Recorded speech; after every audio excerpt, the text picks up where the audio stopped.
మానవ ప్రమేయం లేని మనుషులు విడిగా తమ రాగద్వేషాలతో రాసినది కానీ గ్రాక్ చెప్తుంది కాబట్టి దానికి ఎక్కువ విలువ ఉంటుంది. సహజంగా ఏంటంటే మనుషుల మీద మనుషులకు అనుమానం ఎక్కువ.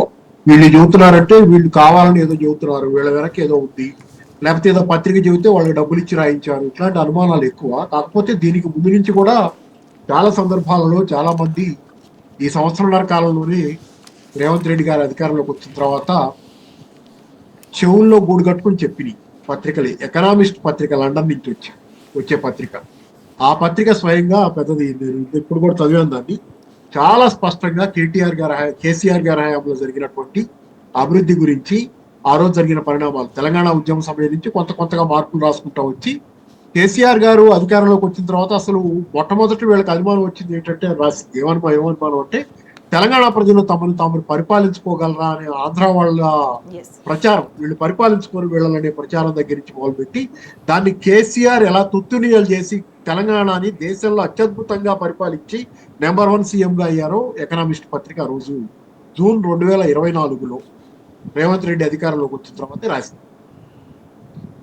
అందుకని ఏంటంటే కేసీఆర్ పరిపాలన అనేది దేశానికే ఒక మోడల్.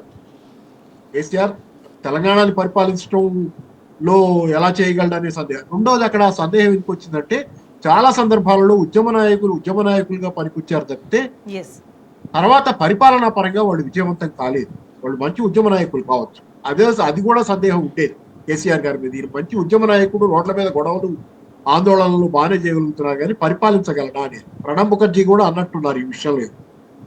అంటే ఆయన సందేహాన్ని వెలిపుచ్చుకున్నట్టున్నారు. ఆయన దానికి జవాబు కూడా ఆయన చెప్పారు. తర్వాత ఇది కంగ్రాచులేట్ కూడా చేసినట్టున్నారు ఆయన. తర్వాత కాలంలో గమనిస్తే కేసీఆర్ కేవలం ఉద్యమ నాయకుడే కాదు, అధికారంలో కూర్చోగానే అత్యద్భుతమైన పరిపాలన దక్షత ఉన్న నాయకుడిగా కూడా నిరూపించుకున్నాడు అనేది. దీనికి ఒక ఉదాహరణ చెబుతాను. నేను ట్రూ బిలీవర్ అనే పుస్తకాన్ని పదే చెబుతాను. ట్రూ బిలీవర్ పుస్తకంలో చెప్పేది ఏంటంటే, ఉద్యమ నేతగా కానీ ఏదైనా ఆందోళనలు నిర్వహించడం కానీ వ్యవస్థని ఉన్నదాన్ని ప్రశ్నించి దాన్ని వద్దు మాకు ఇది కూలదోయాల్సిందే దీన్ని కోరుకోవటం బుల్డోజర్ చేసే పని.